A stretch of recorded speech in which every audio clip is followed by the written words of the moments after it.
state government signed a memorandum of understanding with the judiciary workers. They've been on strike since the beginning of this year. They've not been paid their allowances from last year, November, December salary, and there are some adjustments that were not added to the October salary paid, also 13th month. And it's been back and forth between the government. Remember that statement made by Governor Alex Oti in the church where he said, "Hey, I'm not owing you guys. I'm not owing anybody." And that was when he acknowledged what the NBA said, the Nigerian Bar Association, Abia State. His I mean, the attention was drawn lawyers, to that it. his attention was drawn to it. He never knew. But right now, they've been able to, at least, I think that memorandum is an admittance. Uh, because they initially said that no, oh, they should meet their management. So at the end of the day, they've signed. I have a copy of the agreement that they signed. They signed rather, and I will share that with you during the analysis.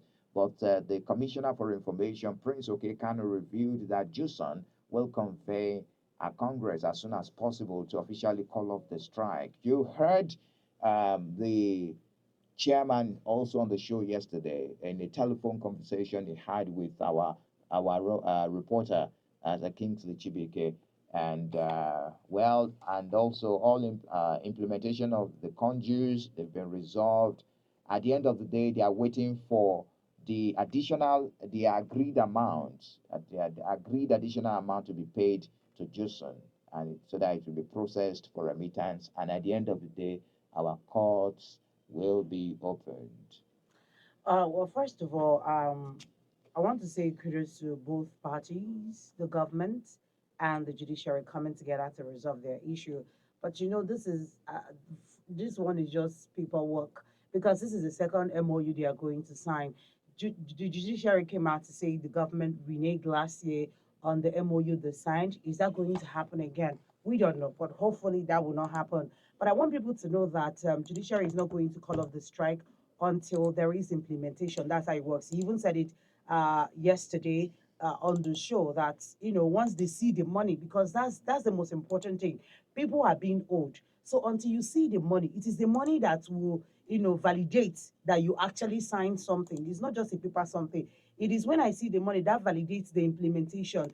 But is there hope? Yeah, there is hope. Like, finally, this is going to be laid to rest, and we'll move forward from it and not be going back and forth on it again. So I'm just hoping that there won't be any reneging on any of the parties.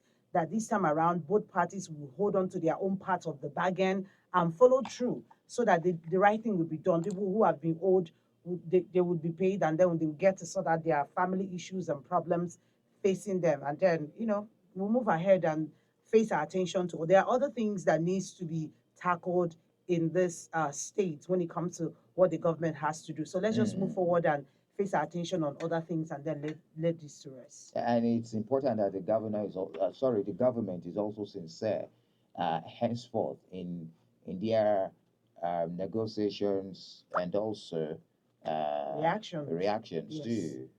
Stop this back and forth, and we play to the gallery who is not owing who, and so that we stop politicizing everything. Yeah. I have a copy of the memorandum. Whereas on the 2nd of January, the Johnson embarked on an industrial action following discrepancies in the table of the computation and payment of the new minimum wage. Uh, B, the leadership of Johnson, led by Comrade Prince Chinedu Eze, has met with the representatives of the state government several times to review the said table and agree on a mutually beneficial term.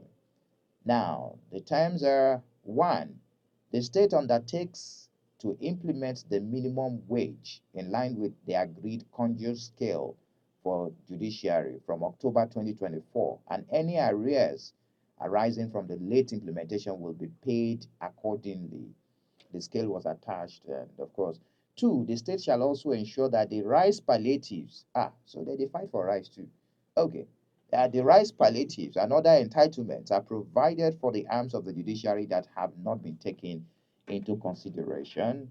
Three, the state shall review the issue of the retiree members of Johnson and ensure that their entitlements are paid. Four, Johnson and the state shall constitute a negotiation team that will meet regularly to resolve any issues that arise between them. You have signature from both sides on the document I have here, 22nd of January 2025. The only thing that will solve this is just to grant autonomy, full autonomy for them. So none of this back and forth, because the executive is not even meant to be deciding this.